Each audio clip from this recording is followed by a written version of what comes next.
everyone. I'm Jason Cohen, the author of An Introduction to the Art and Science of Chinese Tea Ceremony. Today, we're discussing Book 2, Chapter 11, Flaws in Zisha Clay, Magnetism and Black Coring. Here to talk about this chapter is our editorial team, Patrick Penny. Hey. And Zongjun Li. Hello, hello. Before we look at any specific flaw, I want to zoom out and discuss what is a flaw, and is there a universal agreement on what constitutes a flaw? Is one man's flawed ware another man's treasure, so to speak?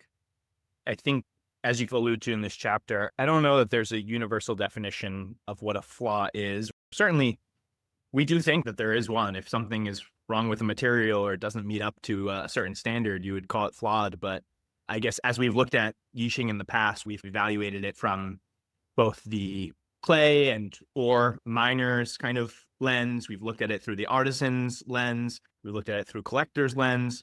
And I think flaws, we look through those different lenses, could be different things to those different people, right? And so us as collectors, maybe more so, speaking of myself, just a user of Yixing teapots, there's certain things that are definitely flaws. Workmanship errors where you don't have, let's say, good pouring or flow through the spout, a closed hole on the top of your teapot not allowing airflow through. And then as we move specifically into this chapter, maybe we'll get into it a little bit more. We talk about black coring, and for some people, if you're looking around on Instagram, you certainly are seeing people who are looking for pots that display magnetism. But as we're pretty aware of, and as you see in this chapter through some of the pictures, teapots that display this magnetism and have black coring, at least without bloating, are particularly brittle. And I personally don't really want to own a teapot where if I put it down slightly wrong, I might crack or fragment it. So, I'd still look at it as a flaw, even if there might be some positive attributes that come along with it. Be a great excuse to go to a Kintuki artist to get a fix. Some golden themes intertwined with black clay. Yeah, but I certainly agree. Us as user will probably care more about any flaws or defectives that will affect our user experience of a teapot. But there are many others out there who consider some appearance defective as a flaw too. But as you said, Jason, one person's flaw can be other people's treasure. That happens many times in the history too. For example, a very famous aesthetic trend in Chinese celadon being the chipped glaze. That was originally a flaw, but later on become a aesthetic. That's a great example. That's also an example of a material flaw, right? When talking about construction mistakes, or when talking about block holes or a poor spout that dribbles, those are some types of workmanship flaws, or those are just poorly built teapots. But more specifically on material flaws, wouldn't we say that there are some real material flaws? There are underfired teapots, or there's the highly muting underfired materials that we sometimes facetiously call shopware pots, right? So what constitutes a flaw when it's not negatively impacting the tea? So Pat, you brought up that brittleness as a flaw. Why do some people reject that as a feature that constitutes a flaw, so to speak? Are you saying why do some people believe that that's not a flaw? Sure. From a material perspective, what's the argument for or against it being flawed, right? Obviously, a teapot that makes your tea taste like mud is flawed. That's not a usable ware. But from a materials perspective, what's the debate? Yeah, it's a tough debate, actually, because I would say anything that makes it more difficult for you to utilize a ware could be a flaw. But then from another perspective, things that might make it more difficult but still produce a good cup of tea could be seen as the gongfu of it, right? You need some level of skill to utilize this ware. And so if a ware that's experienced black coring that maybe comes along with magnetism, right? If this ware is producing good tea but requires you to be very careful and delicate in the handling of it, it's hard to say that's a bad thing, right? Now, if I'm unlikely to use a pot like that willy-nilly because it's probably an antique. But let's say, I want to use it for my Monday, Tuesday, Wednesday night brewing, and I'm not paying so much attention. It could be seen as a flaw that I might quite easily chip it if I'm a little bit mindless with it, whereas maybe some other teapots would be able to withstand, let's say, just being put down a little bit without specific care. So it's a debatable point. But would you make the same argument against something like eggshell cups, which are just as thin, just as fragile, or say, an antique paper thin flaky glaze. Are these types of things unique to the material, or is this an option of construction? I think partially it's an option of construction for other wares, and it is not an option when something has experienced this firing flaw. I think that's the difference. If I'm seeking out Yixing, I expect it to have a certain impact on my tea. And I do believe that I think of Yixing, particularly after we went to Yixing and saw its use as a very common wear and very much as an everyday wear. I do expect a certain degree of durability from my Yixing. And so when I'm buying it, I think I have certain parameters in mind. If I was going to buy like a Tuanshandao, right? Like Chaozhou clay, super thin Tuanshandao, I think I would know what I'm getting into, and I understand the parameters of its durability. So there's different expectations placed on these different wares. One of these things was supposed to be made that way, whereas the black pouring Flaw, you won't know it until it's too late. You've chipped it or you've broken the pot. I totally agree. For a eggshell cup, it's thin by design. That's the intention of the designer, and it's the expectation of the buyer. Whereas for black coring, it's totally accidental, at least for all of the real black coring wares. Maybe with nowadays technology, we can intentionally achieve that outcome. But originally, those are not by design. And I think that's what makes people care so much about it. That's a great argument. We've been discussing black coring as if everyone has read the chapter before listening to the podcast, which is certainly not the case. Zongjun, can you define black coring for us? And can you explain to our listeners what material features make black coring a flaw? We've stated that it's fragile, that it's paired with magnetism, but I don't think anyone's worried that it's going to magnetize their tea. So what is black coring and what are the features that make it a flaw? Well, I will just give a very short and layman explanation of this phenomena. As if anyone really wants to dive in, there's this long chapter with a lot of scientific explanations. Essentially, black coring is a misfired, or not necessarily misfired, but overly reduction fired clay as a result of either impurity from the original clay or a not very well designed kiln atmosphere, or both. And this impurity usually coming from either some organic matter or some sulfurous impurity such as pyrite in the ore reduce the overall sintering temperature of the clay during firing, which trigger the clay's performance in high temperature much more like a glass. And the outcome, as people coined a nickname, black glass, is what essentially the matter that constitute black coring. And it's essentially glass inside your teapot that makes the teapot very brittle in usage. And sometimes it would even just break even before usage, like after taking it out from the kiln. Partly because as the sulfurous content in the clay gets heated up, there is this off-gassing phase, which can sometimes the gas be trapped inside these glass matter, which will result in an outcome we call it a bloating.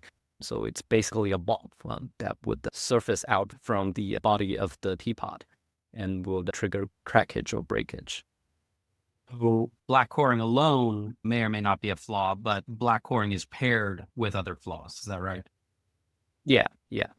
Sometimes you can even have totally fine teapot with a little bit of black coring inside. It's really undetectable before you stick a magnet on top of your teapot. Or if it chips or breaks, right? Or if it chips or breaks, you can see being black.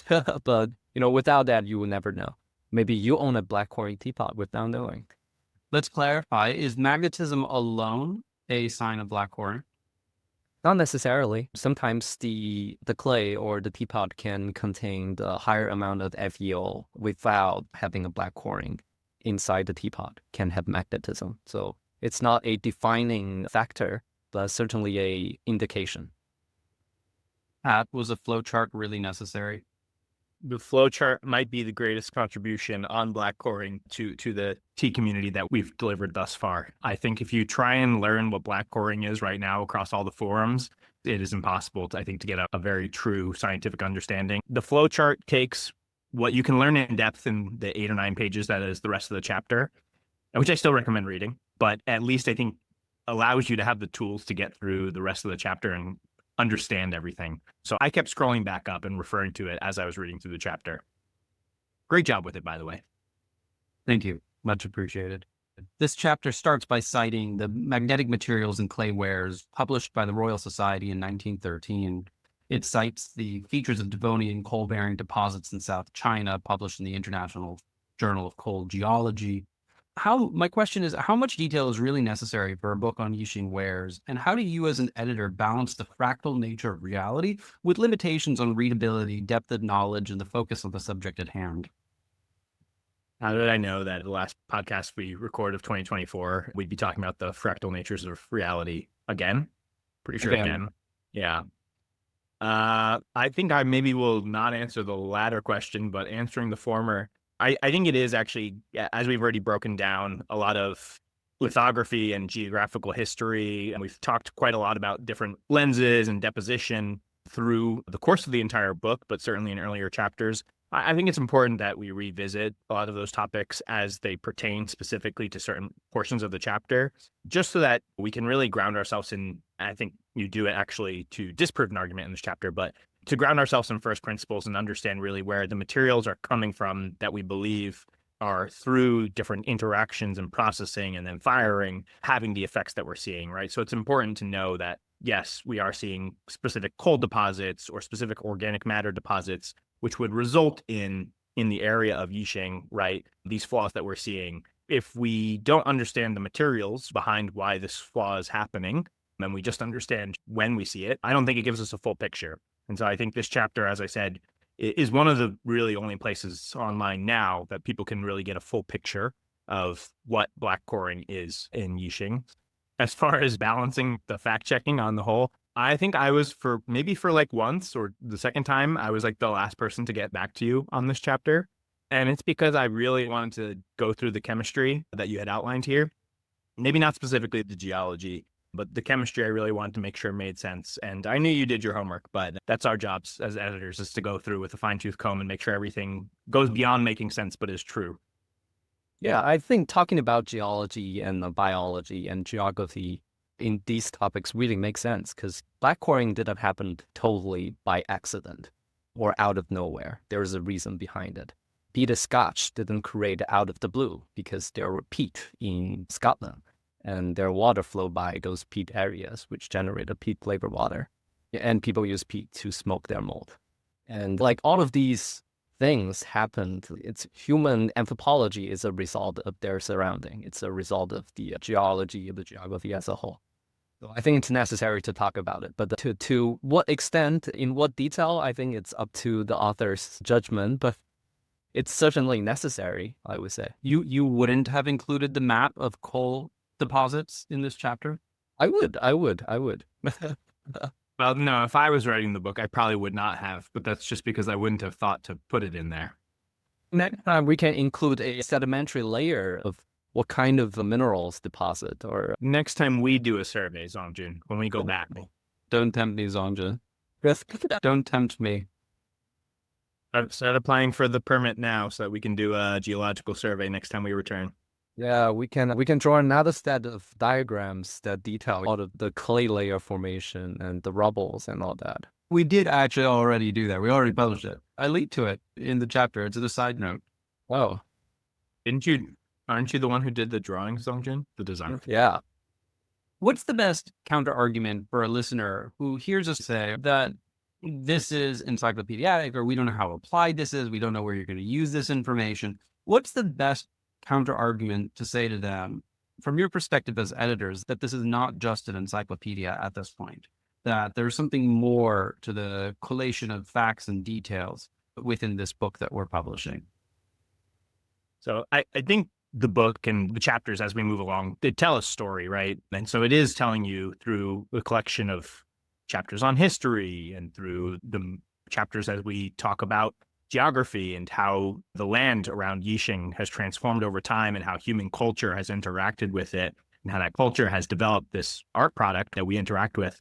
It is telling actually a very human story. And so, yes, it is quite historical. It's quite scientific and detailed, but through it, I think it gives you quite a multifaceted lens on this ware that we all interact with that goes beyond just what is this ware, but tells you who's using this ware, how did this ware develop, And so I think to really understand the story of Yixing beyond just what the clay is and what pots are, a lot of the additional insight and detail that's added here, I think really is necessary to have the broadest picture you can have of Yixing without maybe having to go to Yixing. So I think in a lot of facets, not to be super gatekeepy, but in a lot of facets of tea, it's very hard to understand tea until you've gone to a tea producing region, until you've seen tea produced by hand or actually done it yourself.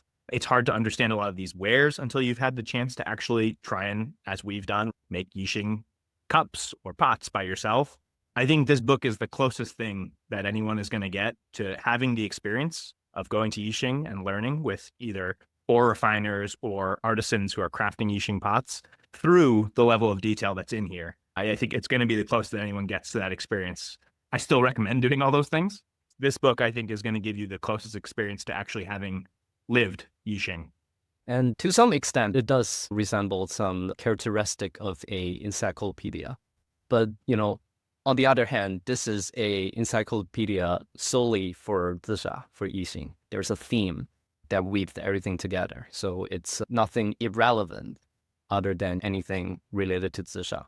That's first. And the second is that us as editor and author are clearly writing and revealing this book and researching about the topics coming from our own perspective.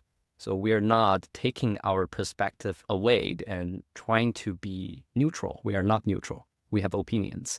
We are tea drinkers. We are Yixing teapot users. We have our own opinion, and those opinions are imbued and translated into this book. And I think the next kind of layer of that is we want the people who are in this community, whether you listen to the podcast, you're subscribed to the book and you're reading the chapters, because our opinions are in here, we do actually want commentary, questions, and feedback. And I think we're looking for more of it, right? So this book is supposed to be a living document and a living area of discussion for the Western tea-facing community. So I don't think you can quite do that with an encyclopedia. I guess you could maybe send an email to Encyclopedia Britannica and start chatting your administrators, but it's probably not quite the same. Why are black cord Yixing wares collected? I think you do a really good job of breaking this down in this chapter, because as my experience, at least with black coring wares, it is really just seeing people on Instagram trying to sell and or obtain them. And so a lot of the information in this chapter is secondhand knowledge for me. I'm learning it through this chapter because I have not used, to my knowledge, black cord wares. So I think you broke it down really well at the end of the chapter, but many of the wares that display magnetism, or many of the wares that do have black coring identified maybe through some small chips in the pot, were wares that were fired using good clay. They are verifiable antiques. They were fired in a dragon kiln, so wood-fired pots.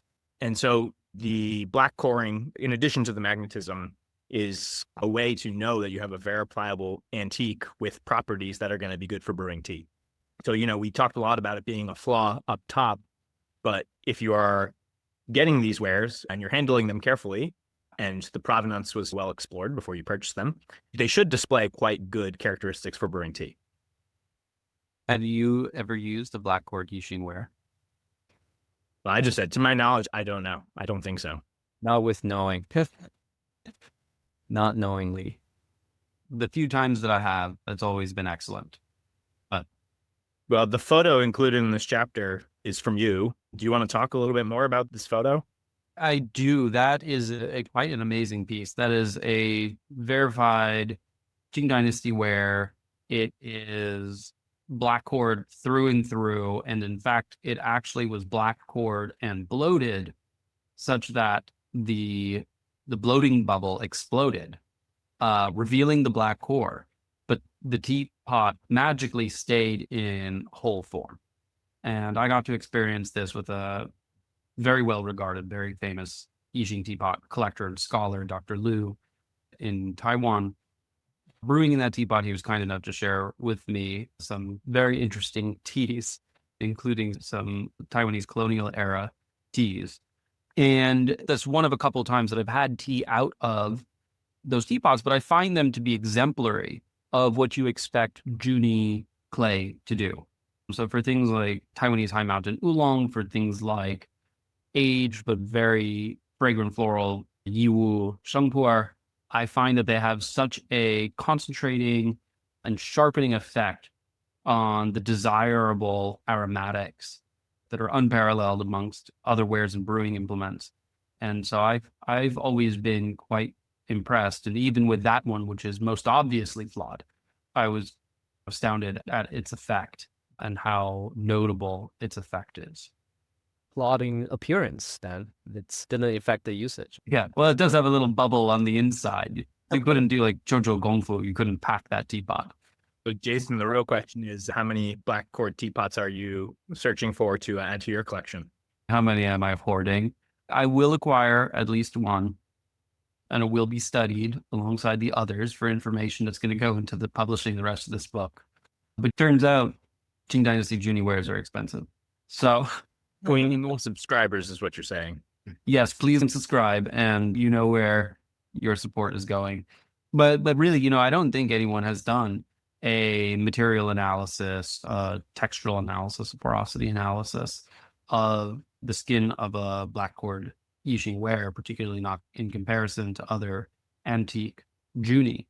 And I think that type of analysis would be very revealing over what it is specifically about those wares that draw collectors to them. But beyond being identifiable, I think to your point about that black coring as an identifying attribute, helping place a teapot in time, can't be overlooked, right? People love imperial wares with mark and period because they can point at it and they say, I know exactly when this is from. And that's quite difficult to do with most Yixing wares. Talk to the characteristics, the positive characteristics that black cord wares display. And we were just discussing that none of that analysis has been done. What do you hypothesize that the causal factor for why these wares are having such a positive effect that you described is? My causal factor is that it's going to be the same attributes as other Qing Dynasty non-black cord Junie. I don't believe that the surface texture is changed by black coring.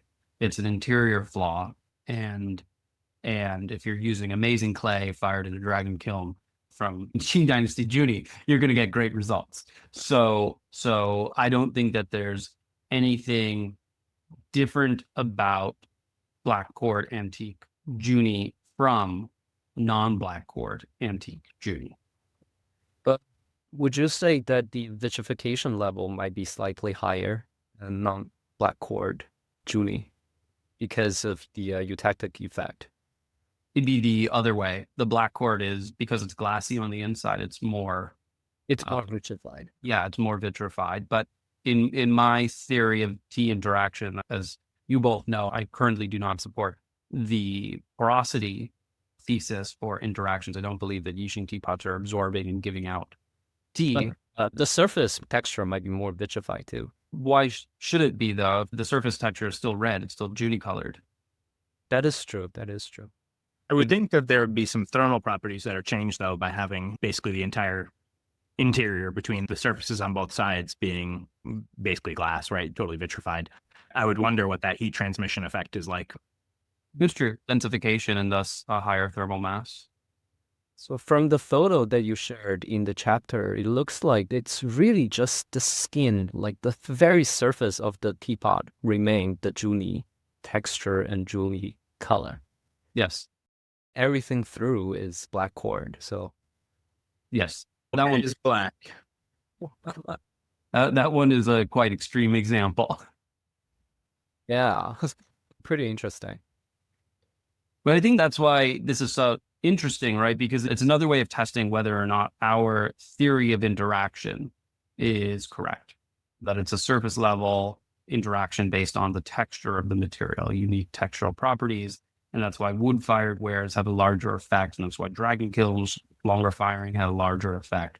And we go on and on for all these things. But it's not so much that we can't make teapots as good today as we could back then using similar methodologies like stone milling, long aging periods. It's that particularly in dragon kiln firing, this long firing process resulted in unique textural attributes.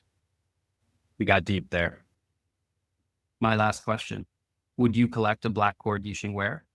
Both ignoring price and not ignoring price, taking price into consideration.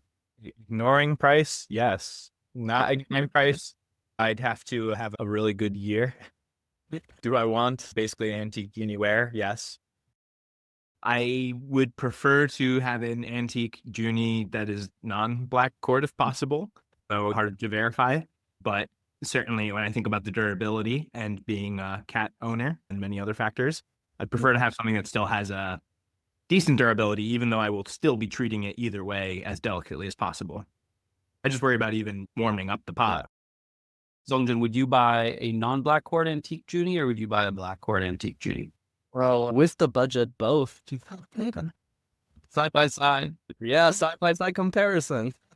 There's no price on an education. Life experience.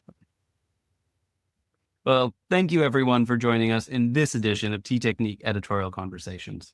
Please join us again for our next conversation, more flaws in zisha clay.